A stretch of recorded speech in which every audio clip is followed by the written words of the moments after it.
Universal Fan Fest Nights is just a few weeks away. Last year was so much fun, but this year we have quite a few new activations, events, sightings, photo ops, and so much more headed here. I cannot wait for Fan Fest Nights this year. As always, we're not going to waste any time. Let's roll it.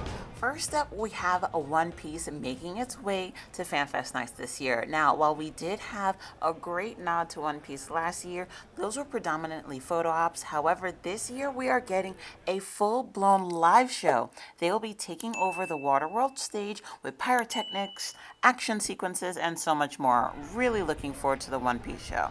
Next up, we have Sailor Moon also making its appearance at FanFest Nights this year. So instead of the return of Jujutsu Kaisen as a theater show, we are getting a Sailor Moon show instead, and this one actually originated at Universal Studios Japan.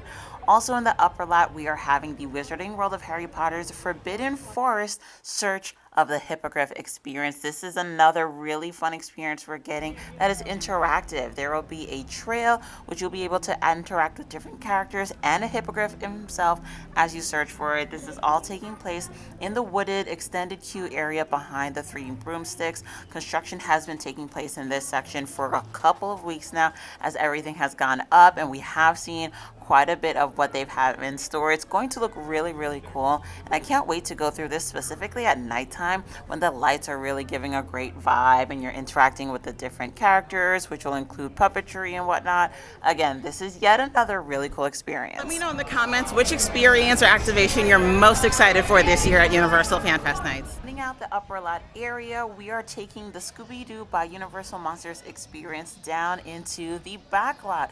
So the studio tour will drop you off with a map near Little Europe where you could solve a mystery. Yet again, really upping the stakes this year with the different interactions they have throughout FanFest Nights.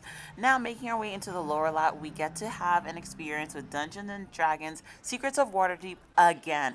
I actually really loved this experience last year. It surprised me with how much detail went into it, the acting, the set pieces, sound effects, visual effects. It was truly phenomenally well done. Kind of reminiscent of like your HHN haunted house, but minus the scare factor, but you're going through a set experience with different actors along the way.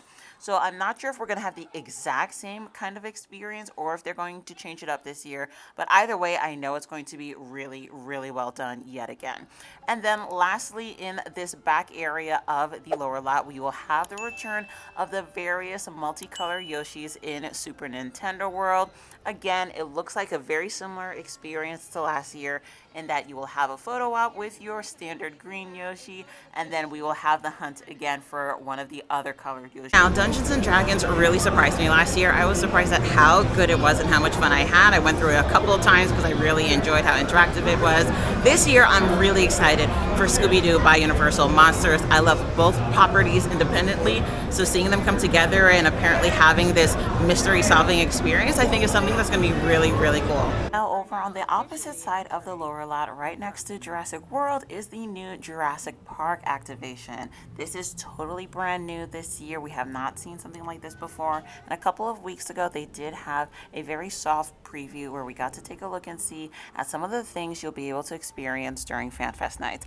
I had an absolute blast during my time during the preview for this. I spent about an hour and a half just looking at all of the different set pieces, vehicles, different dinosaurs, and even some of the actors who are there to portray various characters from the first film. You can tap the link above to check out the full review of the entire experience.